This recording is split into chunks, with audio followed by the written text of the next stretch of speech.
మాకు ఇంతవరకు సార్ మేము గత 10 సంవత్సరాల నుంచి కూడా అదే భూమిలో ఇల్లు కట్టుకొని చిన్న చిన్న పిల్లలతో తీసుకొని వచ్చి చుట్టుపక్కల విలేజ్లలో కానివ్వండి, పక్కన ఊర్లలో కానివ్వండి, పక్కన ఉన్న గ్రామాలలో కానివ్వండి, అలాగే ఖమ్మం పట్టణంలో కానివ్వండి, కూలి పనులు చేసుకుంటూ ఇళ్లల్లో పనులు చేసుకుంటూ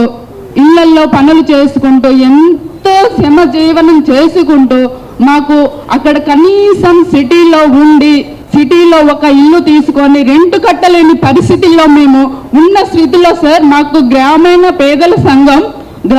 పేదల సంఘం మాకు ఒక అండనిచ్చింది సార్.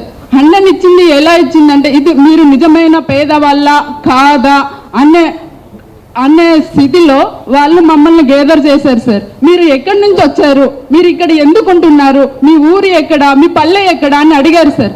అడిగితే మాకు మా ఊర్లలో జీవనాధారం లేదు సార్, జీవనాధారం లేదు. మేము కనీసం కూలి చేసుకోవడానికి కూలి పనులు కూడా లేవు సార్. లేకపోతే పట్టణంలో వచ్చి ఏదో ఒక పని చేసుకుంటే మా జీవనం గడుస్తుంది, మేము బ్రతుకుతామనే ఆశతో ఖమ్మం వచ్చాం సార్. పొట్ట చేత పట్టుకొని ఖమ్మం వచ్చి మేము చిన్న పనులు చేసుకుంటూ రెంట్లు కట్టలేక తినక ఉప్పు కారం లేక ఒకరోజు పస్తులు పడుకునే వాళ్ళం సార్. అలాంటి సమయంలో ఈ గ్రామీణ పేదల సంఘం మీకు పలాని కాడ మీ పేదలకి, మీలాంటి పేదలకి ఇలాంటి భూదాన భూమి ఉంది అమ్మా, మీరు అక్కడ వచ్చి నివాసం ఉండండి, మీరు కట్టుకోలేరు, ఏదో ఒక పని చేసుకొని మీ ఇంట్లో మీరు ఉండండి అని చెప్పి మాకు ఒక ధైర్యాన్ని నిలిపి అక్కడ మమ్మల్ని తీసుకెళ్ళి మా గ్రామీణ పేదల సంఘం మాకు ఒక నిల్వ నీడనిచ్చింది సార్, నిల్వ నీడనిచ్చింది. అలాంటి నీడని ఈరోజు కాంగ్రెస్ ప్రభుత్వం ఎలా చేసిందంటే సార్, చిన్న పిల్లలు కూడా పడుకున్నాం సార్, కనీసం నిద్రలో నుంచి మేలుకోలేదు సార్. ఆ రోజైతే మాకు తెలియదు, రోజువారీగా కూలీలకు వెళ్తాం పల్లెటూర్లలో చుట్టుపక్కల ఊర్లలోకి వెళ్ళి సిటీలోకి వెళ్ళి పొద్దంతా ఒళ్ళు వంచి పని చేసుకొని వస్తాం సార్. పొద్దంతా పని చేసుకొని వచ్చేవాళ్ళం సార్. పొద్దంతా పని చేసుకొని వచ్చి ఇంట్లో ఉన్నది లేనిది కారమో పచ్చడో ఏదో ఒకటి వేసుకొని తిని పడుకున్నాం సార్. పడుకున్నాక ఏమొస్తుంది, ఎట్నుంచి ఏమొస్తుంది, మేము 10 సంవత్సరాల నుంచి ఉంటున్నాం సార్. ఎట్నుంచి ఏమొస్తుంది, పాముకి భయపడలేదు, ఒక తేళ్లకి భయపడలేదు, అక్కడ వస్తున్న ఏదానికి మేము భయపడలేదు సార్. ఒక పోలీసు వస్తుందంటే భయం మాకు. వాళ్ళు ఏం చేస్తారా, మమ్మల్ని ఏం చంపేస్తారా, మమ్మల్ని ఏమైనా చేస్తారా, నైట్కు నైటే సార్ వస్తారు, ఏదో దొంగల్లాగా వస్తారు. వాళ్ళు పోలీసులో దొంగలో తెలియకుండా పోతుంది సార్ మాకు. అలాంటి భయంలో మేము ఒక జంతువుకి కానీ, ఒక పాముకి కానీ, ఒక తేలుకి కానీ ఏ రోజు భయపడి అక్కడ ఉండలేము సార్. అది ఎట్లా అంటే చిట్ట చీకటి లాగా ఉంటుంది సార్. 10 సంవత్సరాల నుండి చిన్న పిల్లలు కూడా చీకట్లో ఎంత చక్కగా ఆడుకుంటూ ఉంటారు సార్. అలాంటి ప్రపంచాన్ని, అలాంటి ఊరిని, మమ్మల్ని, మా కాలనీని ఎలా దౌర్జన్యంగా చేశారంటే సార్, వచ్చారు. మేము కలెక్టరేట్కి ఎన్నోసార్లు ప్రతి సోమవారం సార్ కలెక్టర్ ఆఫీస్కి వెళ్తాం సార్. మాకు చిన్న పిల్లలు దోమలు కుట్టి పిల్లలు డెంగ్యూలు వచ్చి చనిపోతున్నారు సార్, చనిపోతున్నారు. మాకు కనీసం కరెంటైనా ఇవ్వండి, నీళ్లు తాగడానికి నీళ్లు లేవు సార్, కనీసం నీళ్ళైనా ఇవ్వండి అని పదే వాళ్ళం సార్. ప్రతి సోమవారం వెళ్ళే వాళ్ళం సార్ మేము కలెక్టర్ ఆఫీస్కి. చూస్తాంలే అమ్మా, చూస్తాంలే, మేము పోతేనే సార్ వాళ్ళు అక్కడ మమ్మల్ని రానికపోయారు. మేము ఏం తప్పు చేసాం సార్? మేము పేదలుగా పుట్టడమే మేము చేసిన తప్ప? మేము పేదలుగా పుట్టడమే మేము చేసిన తప్ప సార్? పేదవాడికి ఒక ఇల్లు ఉండకూడదా? పేదవాళ్ళకి ఒక ఇల్లు ఉండకూడదు ఈ కాంగ్రెస్ ప్రభుత్వం వాళ్ళకి. పేదవాడు మంచిగా జీవించకూడదు వాళ్ళు చేసేది సార్. మున్సిపల్ ఆఫీస్ చుట్టూ ఎన్నిసార్లు సార్ నడుచుకుంటూ, ఒక్కొక్కసారి ఆటోలకి ఛార్జీలు లేకపోతే నడుచుకుంటూ మున్సిపాలిటీ ఆఫీస్కి వెళ్ళే వాళ్ళం సార్. మాకు నీళ్లు కావాలి, మాకు తాగడానికి నీళ్లు లేవు, పట్టించుకోలేదు. ఎన్నో మా కాళ్ళు అరిగేలా చేశాం సార్. వాళ్ళకి అలాంటివి ఏమి మా బాధలు కనిపించలేవు.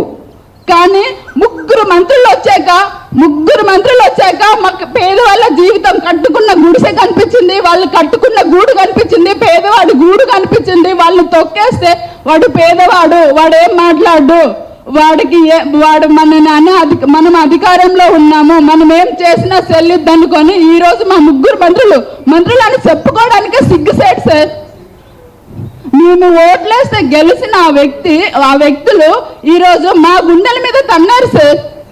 నైట్ వచ్చేసేసి పడుకున్నాం, మేము అలా పడుకున్నామో లేదో నిద్ర అప్పుడు అట్లా నైట్ అంతా చీకట్లో ఉంటాం కదా, చీకట్లో ఉండేసేసి మేము ఏమి చేయలేని స్థితిలో, అంటే మామూలుగా నైట్ అంతా పనులకి పోయేస్తాం కదా, పడుకొని మార్నింగ్ లేద్దాం 4 గంటలకే వచ్చి కాళ్ళు చుట్టుముట్టారు సార్. చుట్టుముట్టేసేసి ఏమో దొంగల్లాగా మేమేదో పాకిస్తాన్ టెర్రరిస్ట్ లాగా చుట్టుముట్టేశారు. ఇదేంటి ఇంత జనం వచ్చారు, ఎప్పుడు లేదే, చిన్నపిల్లలు ఏడుస్తున్నారు, ఇంత జనాలను చూస్తే పిల్లలు ఏడుస్తున్నారు, కూల్ చేస్తున్నారు, కనీసం బట్టలు తీసుకోవడానికి కానీ అక్కడ ఉన్న వస్తువులు తీసుకోవడానికి కానీ ఏం అవకాశం లేదు.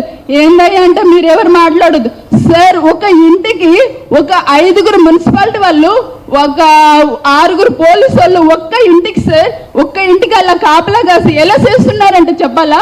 మీరు లోపలికి వెళ్ళొద్దు, ఏ సామాను ముట్టుకోవద్దు, మీకు అధికారం లేదు అన్నట్టు దౌర్జన్యంగా సార్. బట్టలు తీసుకోవడానికి కానీ అక్కడున్న కనీసం తినే వస్తువులు బియ్యము, నూనె, ఉప్పు, పప్పులు ఏమన్నా కొనుక్కొని తెచ్చుకున్నా అవి తీసుకోవడానికి కూడా మాకు అవకాశం ఇవ్వలేదు సార్. అలా దారుణంగా కూల్ చేశారు. ఎవరి భూమి? మేమేమి ప్రభుత్వ భూములలో లేము కదా.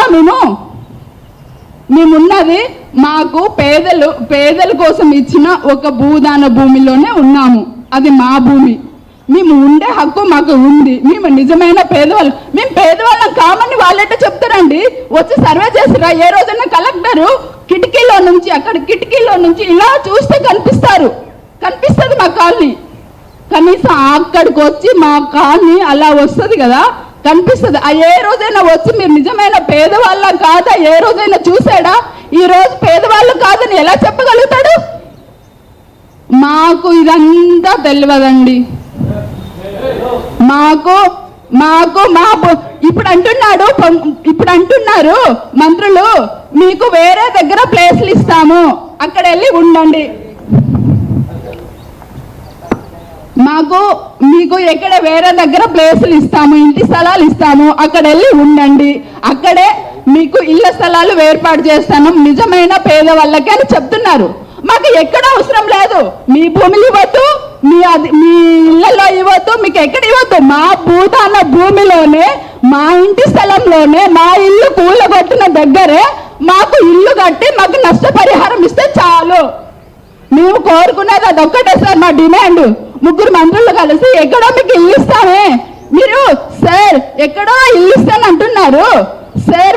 మాకు ఎక్కడెక్కడో ఇల్లు ఇస్తే మా జీవనాధారం ఎక్కడ చూపిస్తారు వాళ్ళు? మేము అక్కడ ఉండి పని చేసుకునే వాళ్ళం.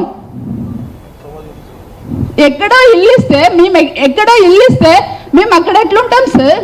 మాకు ఎక్కడ వద్దు సార్. మా భూదాన భూమి కాలనీలోనే, మా ఇంటి స్థలంలోనే మాకు ఇల్లు కావాలి. మా డిమాండ్ అదొక్కటే సార్.